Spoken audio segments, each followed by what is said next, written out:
Welcome to Chapter 2 for CIST 2612. In this chapter, we're going to look at the investigator's office and laboratory. We are going to describe the certification requirements for a digital forensics lab, look at the physical requirements for a digital forensics lab. We're going to explain the criteria for selecting a basic forensics workstation and describe components used to build a business case for developing a forensics lab. Now, when we look at a digital forensics lab, this is where we're going to conduct our investigation, store our evidence, and do most of our work. This is also where our equipment, our hardware, our software also is going to be located as well. The ANSA or ANSI-ASQ National Accreditation Board, the ANAB,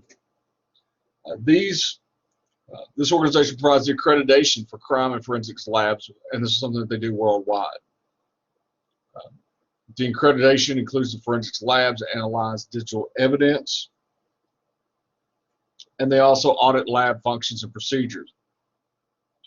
You can go to their website at www.anab.org,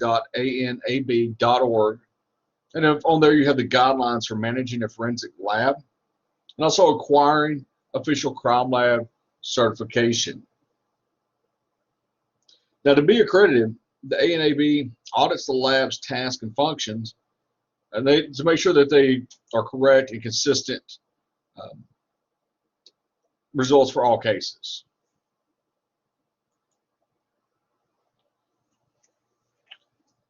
A lab manager has many different duties.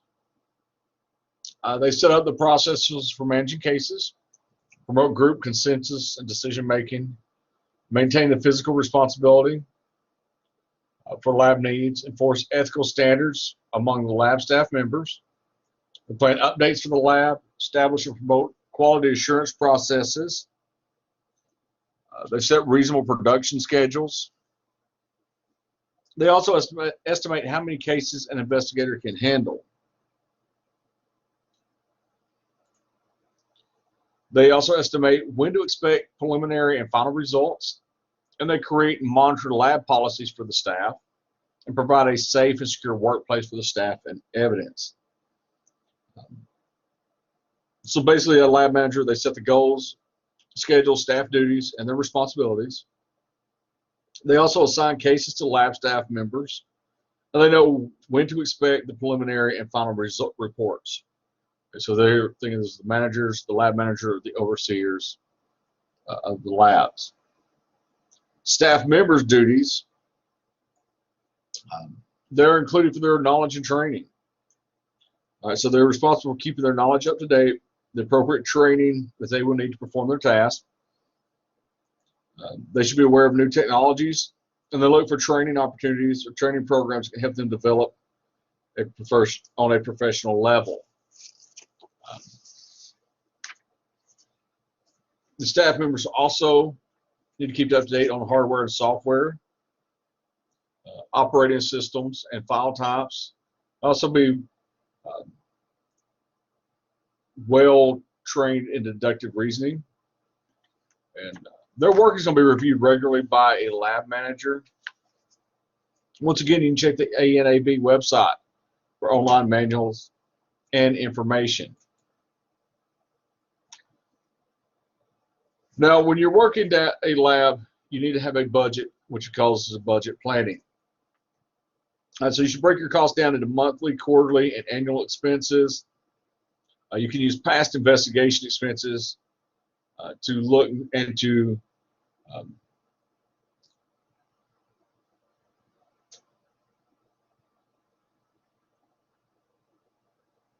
plan for future costs.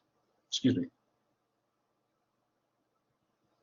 Now, a couple things for a lab that you need to plan for the expenses for the lab when you're working for the planning on the budget is purchasing hardware and software, renting the facility space, training personnel. Once again, remember, the lab manager is in charge of the lab budget. A couple of things you'd also look for is the estimated number of cases your lab expects to examine. So you'll identify the types of computers you're likely to examine. Also take into account changes in technology. You can use statistics to determine what kind of computer crimes are more likely to occur. And you can use this information to plan ahead for your lab requirements and costs.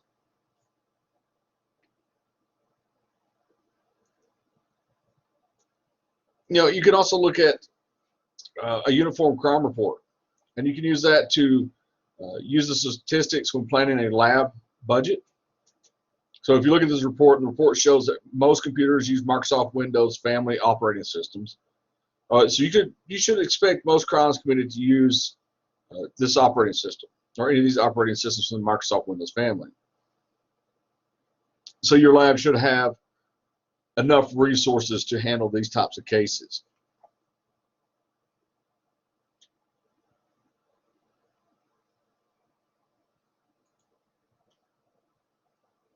So looking at the Uniform Crime Report, you can then set up your lab.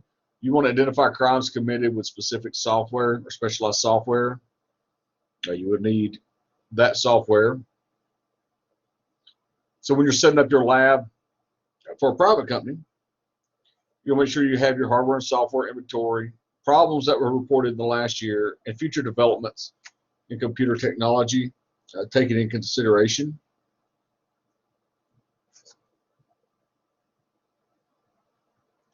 Time management is going to be a major issue when you're choosing the software and hardware to purchase. You also want to make sure that you budget for updating your skills with training.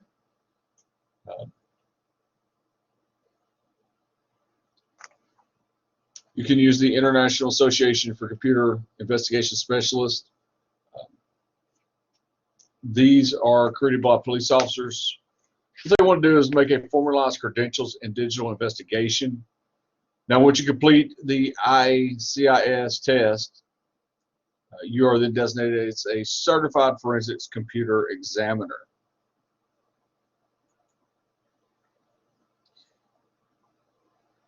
Now, some of the issues, going back to updating your skills, some of the issues you may run into when getting certifications is the programs might be expensive. The requirements might be hard to meet. You may ensure that you completely research the requirements, the cost, the acceptability, and your area of employment. So we do have a couple of these. We've talked about the ICIS, the IC Squared Certified Cyber Forensics Professional. With this, it requires knowledge of digital forensics, malware analysis, incident response, e-discovery, and also other disciplines related to cyber investigations. We also have the High Tech Crime Network, which is a certified computer crime investigator, basic and advanced level, is offered. They also offer a certified computer forensic technician, also on the basic and advanced level. We have other certifications. In-case certified examiner certification. You have the Access Data Certified Examiner certification. E-Council, System Admin, Audit, Network Security Institute, Defense Cyber Investigation Training Academy. The SANS Institute back here. If you have a policy, for example, if you need help with writing a policy, you can. They have great templates to use for policies. We have some more certification and training that is available as well. But do your research on the certification, the training, look at the cost, the requirements, and the outcome, and find the certification that fits your need. So as we've talked about, most of your investigations will be conducted in the lab. So the lab should provide a safe and secure physical environment for you and the evidence. You want to make sure the lab is secure so the evidence can't be lost, corrupted, or destroyed. It's a safe and secure physical environment so they cannot be accessed by unauthorized people. And you also want to keep inventory control of your assets, so you can know when you need to order more supplies so that you're not held up in your investigations. The secure facility should preserve the integrity of evidence data.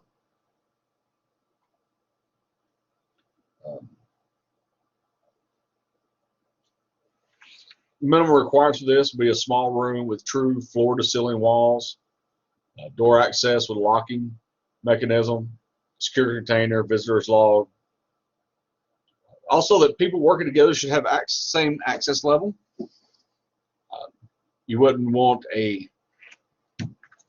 someone, let's say, with a secret clearance working in the same lab with someone with a top secret clearance and having access to clearance levels that they shouldn't have.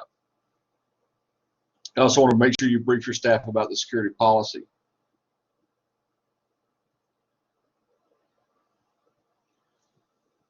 Now, if you have a security policy and nobody knows about it, that's the same as not having a security policy. So you should brief them, and also brief them on any changes to security policy.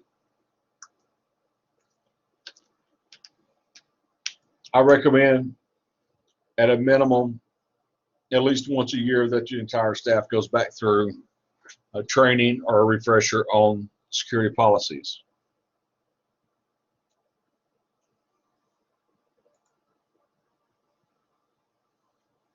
All right, high-risk investigations. These cannot be done. Cannot be conducted in regular forensics lab facilities. They're going to demand more security than the minimum lab requirements are going to provide. So we look at what a Tempest lab is, a Tempest facility. All right, so the computer sends out electromagnetic radiation that can be picked up by specialized devices up to half a mile away, which allows attackers to know what you're doing with your workstation. So you can use a low magnetation workstations instead. These Tempest facilities are very expensive, and you can read more of these if you go to the SANS, www.sans.org, the reading room white papers, and in there you can look into the Tempest.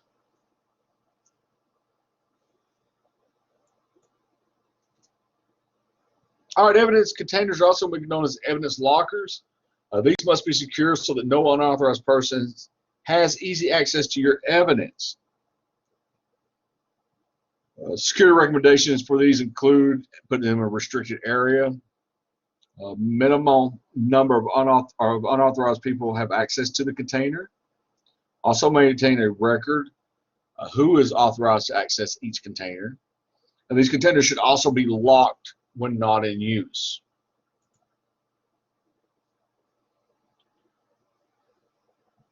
All right, a combination locking system. If this is used, it will provide the same level of security for the combination as for the container's contents. You destroy any previous combinations after setting up a new combination. You also want to allow only authorized personnel to change lock combinations. And it's also recommended you change the combination every 6 months or whenever required by policy.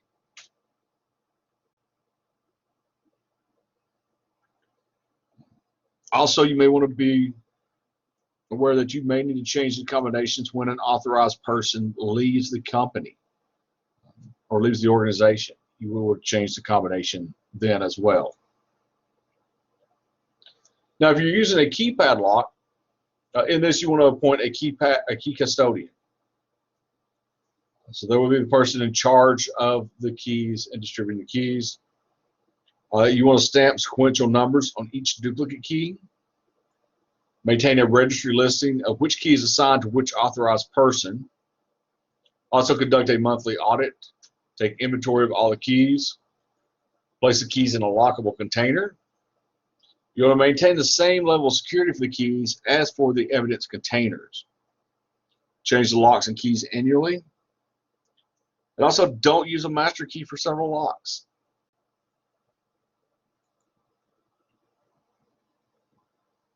Your evidence containers, these things should be made of steel and have an internal cabinet or internal padlock. If possible, you want to acquire a media safe. You want to build the storage room, evidence storage room in your lab, if possible, and also keep an evidence log. You want to make sure you update that every time an evidence container is opened or closed as well.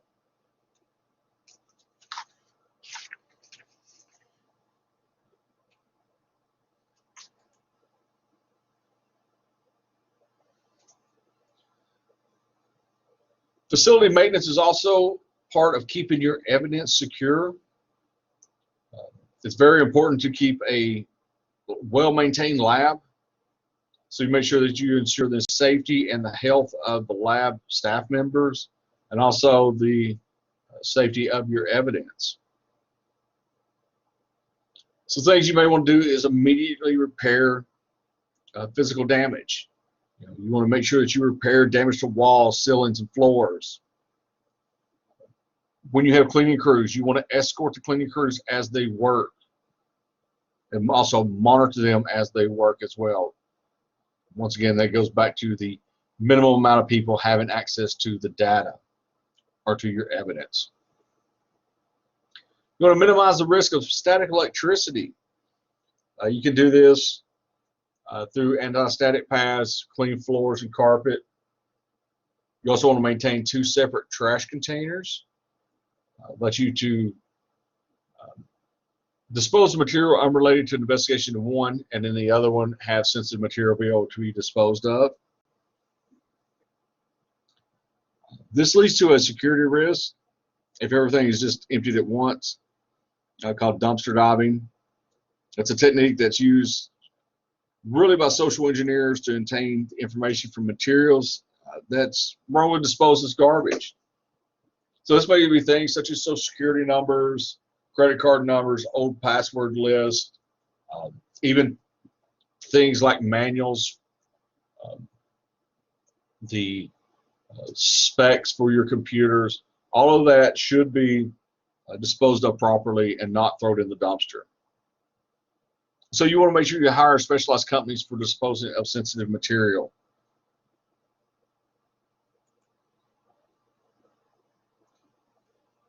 It's very important to have a good physical security policy. Physical security will enhance your overall security. There are many different ways to have a secure physical security. You want to think about your perimeter. It may be fencing, lighting, cameras, guard shacks.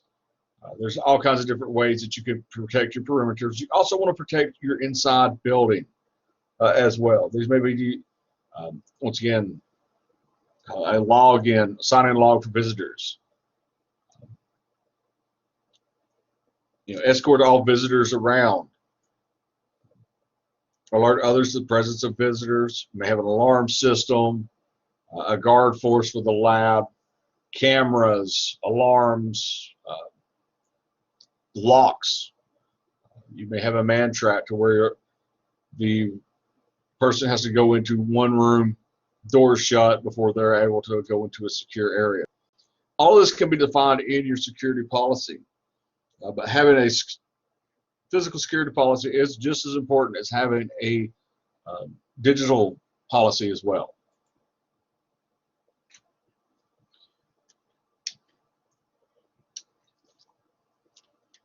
All right, to help ensure proper enforcement of policies, you would need to audit. Audits include inspecting the following facility components and the practice. So you check the physical buildings, the ceiling, the roof, the floor, the walls of the lab, doors and door locks, visitors logs. Check the evidence container logs. Make sure that at the end of every workday, any evidence is not being processed is secure in a forensic workstation. If it's not being processed in the forensic workstation.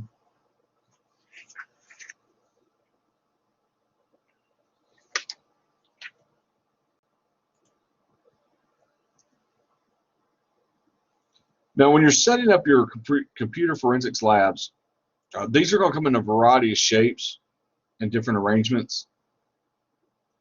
We will look at a image in a few minutes. So we'll look at different forensic setups, and these are going to be based on their size, budget, the amount of floor space that's available, number of computers you can assign to each investigator. It is the ideal configuration, though, to have 2 forensic workstations, 1 non-forensic workstation with internet access as well.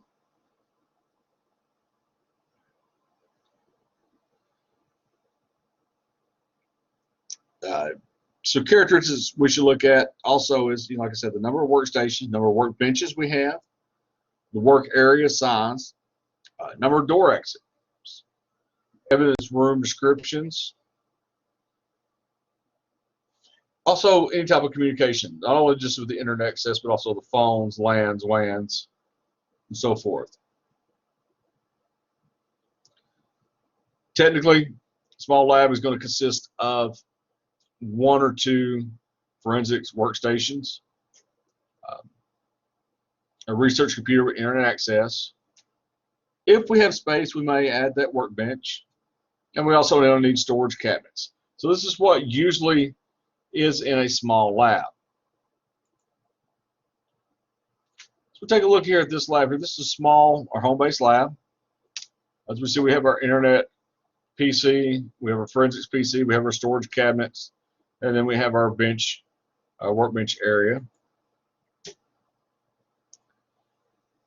Mid-sized labs, these are things that are normally going to be in a private business. They'll have more workstations. Now, the more people you put in a room, the more exits you need, so they should have at least 2 exits for safety reasons. They may have a cubicle or separate offices. This is to help with the privacy, the reinforce the need to know policy. They may have more library space also for hardware and software storage. So an example of a medium-sized digital forensics lab. As we got our forensic workstations, okay, through here, 2 PCs with internet, storage, and a workbench.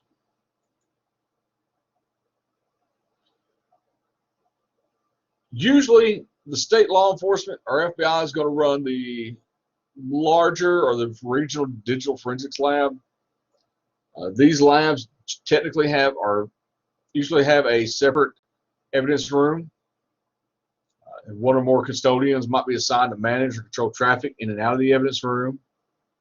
These also, with more people in them, should have at least 2 controlled exits. As we see an example of a large of the regional digital forensics lab. As you see, we have an entire room for the evidence, multiple forensic workstations. We have offices, conference tables.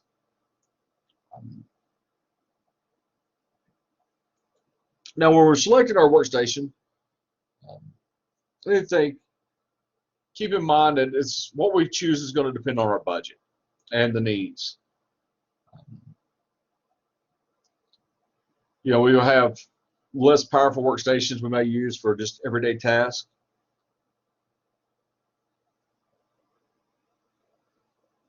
And we may use multi-purpose workstations for everything that's going to be resource-heavy analysis tasks. So selecting this is going to, once again, depend on our budget and what our needs are. So when we look at these police labs, they're going to have the most diverse need for computing investigation tools. So they might need a legacy system and older software to match what's used in the community. If it's a small local police department, they might have 1 multi-purpose forensic workstation. or they may have one or two basic workstations or high-end laptops. You know, they may have set up where you can use your laptop. They can use a laptop, PC with USB 3 or SATA hard disk to create a lightweight mobile forensic workstation.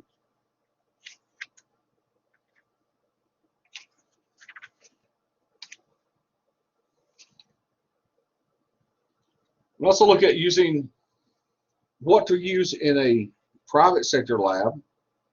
Now, this is easier than setting up the police labs. So with this, you're going to have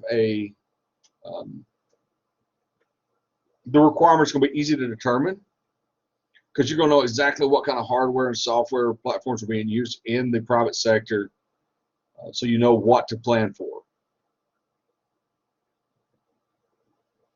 Some digital programs allow you to work with Windows PC, and they'll examine both Windows and Mac disk drives.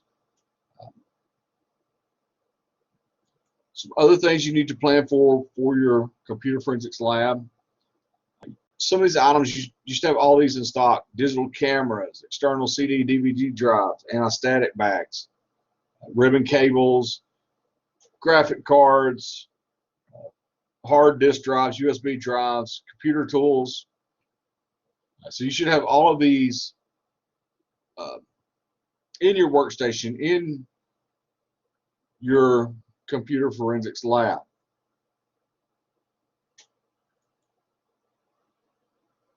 You also need to make sure you have the proper operating systems and softwares in your inventory. Microsoft Office, you may need a current and an older version. You need some programming language, hexadecimal editors, Quicken and QuickBooks for accounting applications.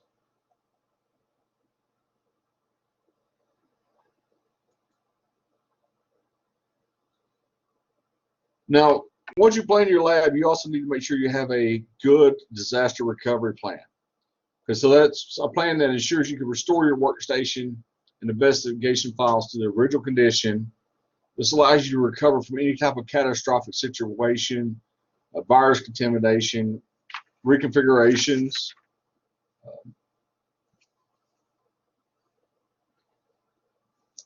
You want to make sure that you have a backup tools. The example here is Norton Ghost.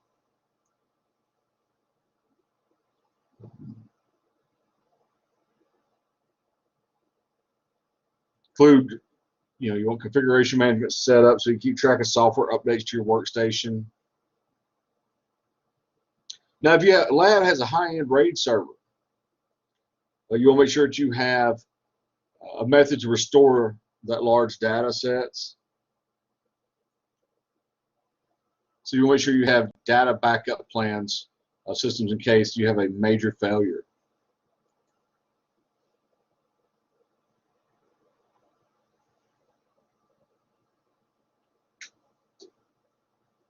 You can also plan for equipment upgrades in your lab. And here, the risk management. So risk management involves determining how much risk is acceptable for any process or operation.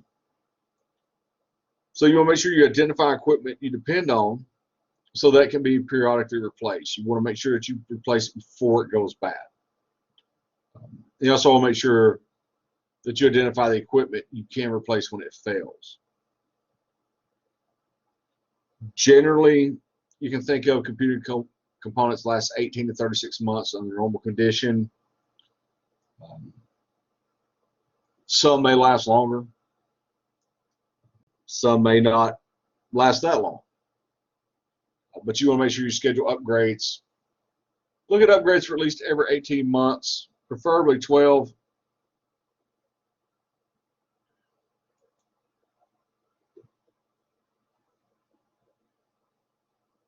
All right, so the best way to get approval for all these purchases is showing that at the end, the innovations will reduce costs and increase profits.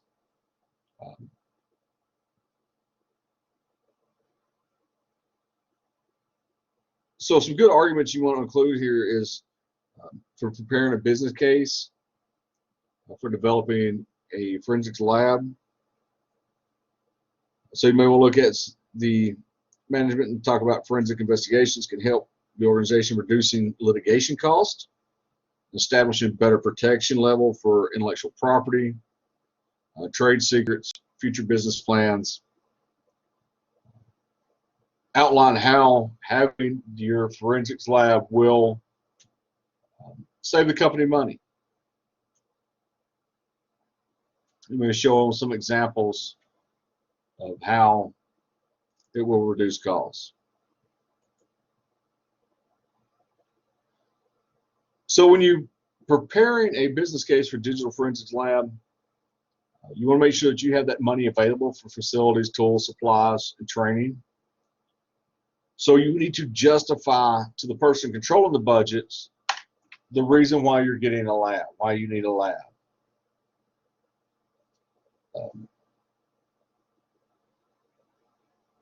Now, this is something that is going to require cost and effort. You'll need to market this to previous, current, and future customers and clients. When you're working on your budget development, a couple things you need to include in there is the facilities costs, any hardware, software requirements, and any miscellaneous budget needs that you can anticipate. This must be approved by upper management, so you must present the business case. One of the things that will help you with a business case is, as you present the business case, also describe how you're going to implement all the approved items. I give a timeline showing how the expected delivery or installation dates, expected completion dates, and also schedule inspection dates as well.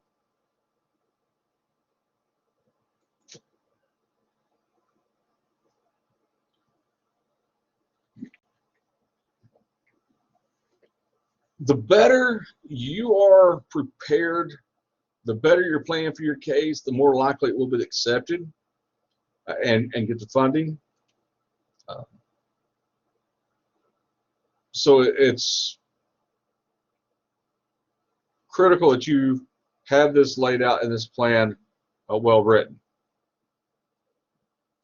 Now, when you're also doing this, you can do acceptance testing. So you inspect the facility, make sure it meets the security criteria for containing, controlling digital evidence.